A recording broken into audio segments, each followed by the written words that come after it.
It is astounding how significantly one idea can shape a society and its policies.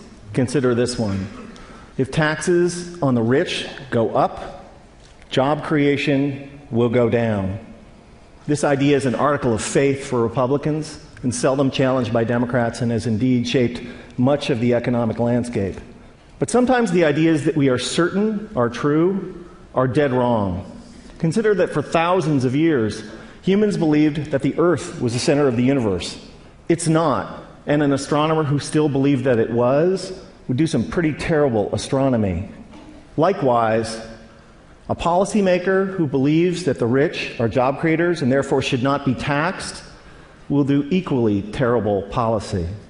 I have started or helped start dozens of companies and initially hired lots of people. But if there was no one around who could afford to buy what we had to sell, all those companies and all those jobs would have evaporated. That's why I can say with confidence that rich people don't create jobs, nor do businesses large or small. Jobs are a consequence of a circle of life-like feedback loop between customers and businesses. And only consumers can set in motion this virtuous cycle of increasing demand and hiring. In this sense, an ordinary consumer is more of a job creator than a capitalist like me. That's why when business people take credit for creating jobs, it's a little bit like squirrels taking credit for creating evolution. It's actually the other way around. Anyone who's ever run a business knows that hiring more people is a course of last resort for capitalists. It's what we do if and only if rising consumer demand requires it. And in this sense, calling ourselves job creators isn't just inaccurate, it's disingenuous. That's why our existing policies are so upside down.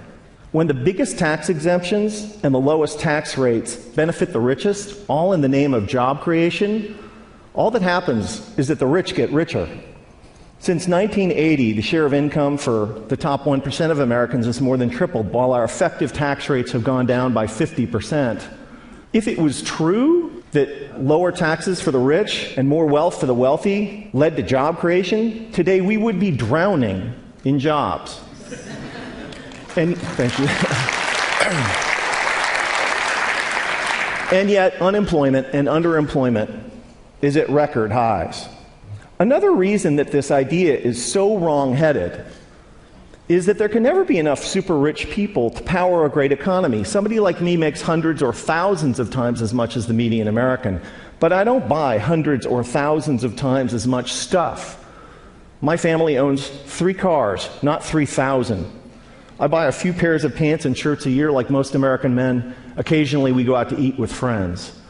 I can't buy enough of anything to make up for the fact that millions of unemployed and underemployed Americans can't buy any new cars, any clothes, or enjoy any meals out.